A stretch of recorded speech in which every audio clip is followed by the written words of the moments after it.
So I think the contraceptive issue is a big issue, and the problem is that this sujet is very taboo. We just went to Ladig school in November. I went to Pralan Ladig, and with the Ministry of Youth. It was really nice. We went to Ladig, and the kids were so happy to see us. And we asked them, "Did you have PSC classes?" Which is it's a bit like sexual education.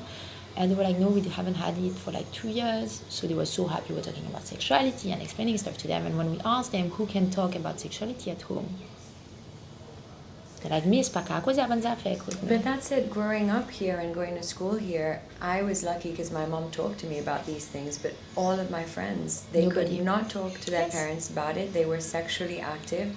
The school gave absolutely minimal information.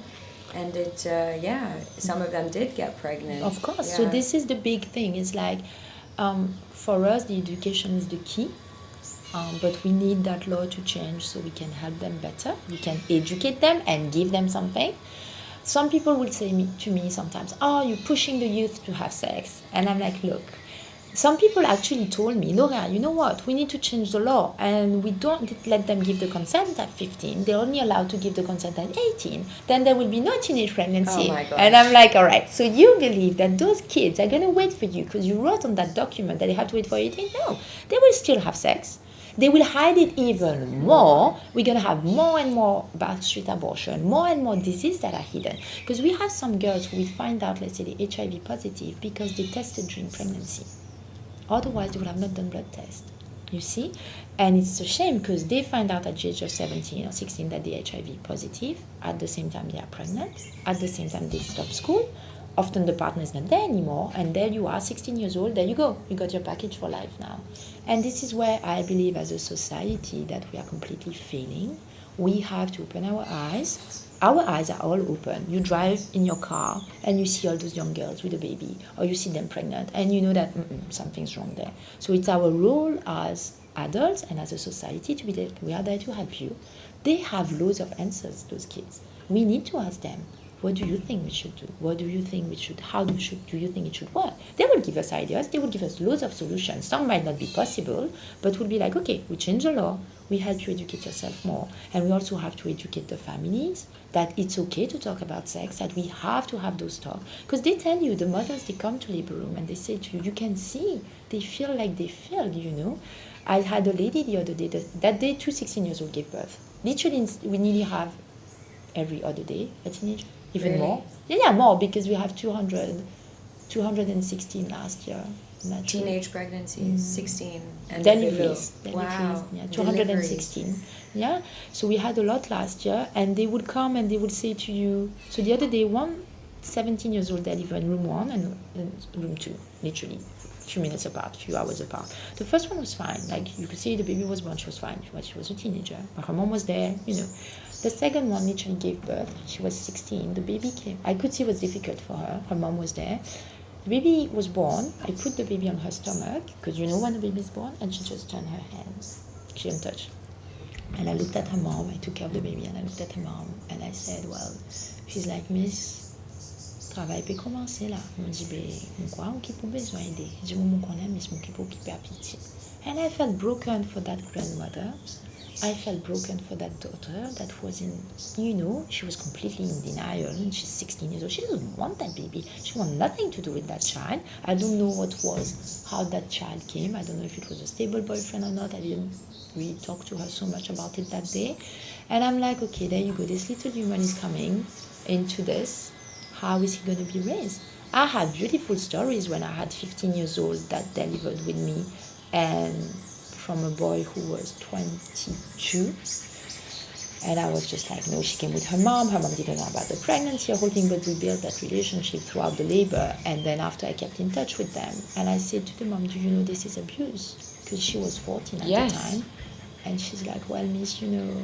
And I said, but this is abuse, you know. And I tried to tell her, and I tried to talk to her, but she was a bit like, okay, you know, she didn't want to go down that path. It happens anyway, a lot here, though. A lot. And that daughter, and I said, you have to go back to school. And I remember telling her on that day, I said, you know, I'm not happy. Everything went well. Everything was so perfect. She was fine. I said, I'm not happy. She's like, why, miss? I said, because I don't feel comfortable putting a baby on your tummy and telling you congratulations. I don't think this is good. And she's like, I said, it's Tuesday today. It's 10 o'clock. You should be at school.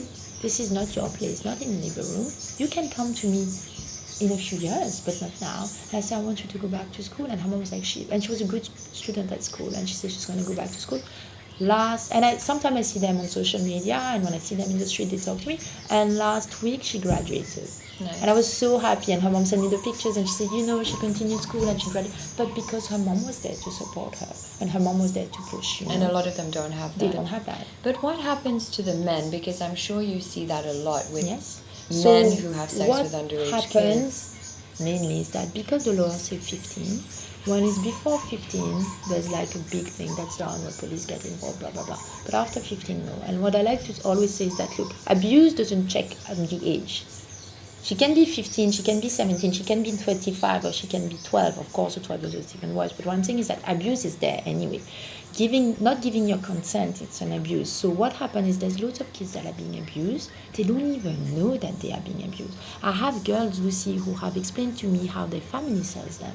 Sells them? Well, sells them is not saying sells, but it's like a 16-year-old who told me that her mom died because her mom was a drug addict. And there was 3 of them. 2 of them were put in one side of the family. She got put to the other side of the family. And her grandmother will bring men in the house to have sex with her. Mm-hmm. And nobody wants to talk about that. And I talked about it all the time. And I'm like, look. And that poor girl ended up having a boyfriend who, if she left the house, like a whole horrible thing happened. And then eventually she met somebody way older than her, who's been nice to her, that she stayed with. They had a baby, and she's like, Miss, he's nice to me, he takes good care of me. And I thought, look, this is her only door she had, and you look at it as a woman, as a Seychellois, as a mother, and I'm like, why did we fail so badly? We failed because her mom was an addict and couldn't help her mom. I mean, as a society. Yeah. Of course, we're not going to save the whole world, but let's look at it this way.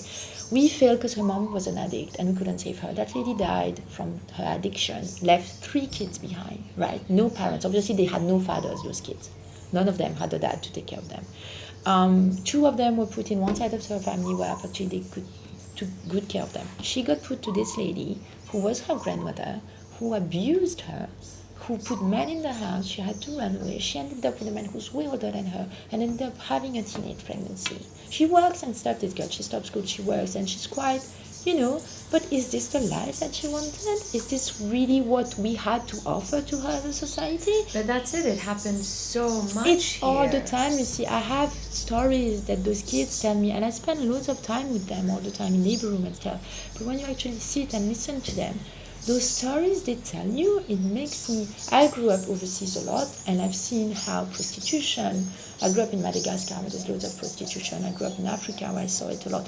And I've seen and I've heard stories, and I never thought that in our small little island of Seychelles we had those stories. I never thought it might sound stupid for me to say something like this, but I never thought that it could be so bad. I never thought that, I know how older men will go to younger girls and give them thing, but I didn't know that it was so deep into society that the family will actually agree to this. And I think the poverty increasing in our society makes it just worse, because the drugs and the poverty and the drugs and all of this, the addiction makes it like, okay, this guy per month sa commission pour moi, he will pay my electricity, my water, they don't know bad, it's okay, my daughter can go, But no, but this is not all right. And this is where we need to realize that the teenage pregnancy issue is like the tip of an iceberg where all the social issues are behind, and we need to understand that those girls are not going to finish their scholarity, a lot of them.